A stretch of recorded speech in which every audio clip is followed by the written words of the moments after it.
అక్కినేని ఫ్యామిలీలో అఖిల్ ఫేస్ చేసిన ఫెయిల్యూర్స్ ఎవరికీ రాలేదు.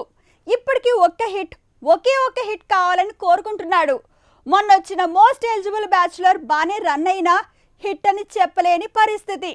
అందుకే తన ఫేట్ మార్చేది మాస్ మూవీ అంటున్నాడు. కలిసొచ్చే కాలమే అయినా విజయం కోసం వాయిదాల పద్ధతే బెటర్ అంటున్నాడు. ఏజెంట్ మూవీతో అటు మాస్ ని ఇటు క్లాస్ ని మెప్పించే సాహసం చేయబోతున్నాడు అక్కినేని అఖిల్. సురేందర్ రెడ్డి మేకింగ్ లో మాస్ మార్కెట్ ని టార్గెట్ చేసుకున్నాడు. దసరాకి ముహూర్తం చూసుకుంటున్నాడు. అఖిల్ కెరీర్ లో సింగిల్ హిట్ ఓ అద్భుతంగా మారింది. అతి కష్టం మీద బొమ్మరిల్లు భాస్కర్ మేకింగ్ లో వచ్చిన మోస్ట్ ఎలిజిబుల్ బ్యాచులర్ మూవీ గట్టెక్కడంతో అఖిల్ ఊపిరి పీల్చుకున్నాడు. కానీ ఇది కూడా సాలిడ్ హిట్ అనలేని పరిస్థితి. అఖిల్ కెరీర్ మొదలైనప్పటి నుంచే సింగిల్ హిట్ కోసం ఎదురు చూడటమే సరిపోయింది. ఇక మాస్ ఇమేజ్ కోసం ప్రయత్నించడం మాత్రం అత్యాశగానే మిగిలిపోయింది. అఖిల్ ఫస్ట్ మూవీతోనే మాస్ హీరోగా దాడికి దిగాడు. కానీ ఆ మూవీ బెడిసిగట్టింది. తర్వాత ఎన్ని ప్రయత్నాలు చేసినా సీన్ రివర్స్ అయింది. దీంతో మాస్ రూట్ ని కాదని రొమాంటిక్ రూట్ లో తనని తాను ప్రూవ్ చేసుకోవడానికి ట్రై చేశాడు.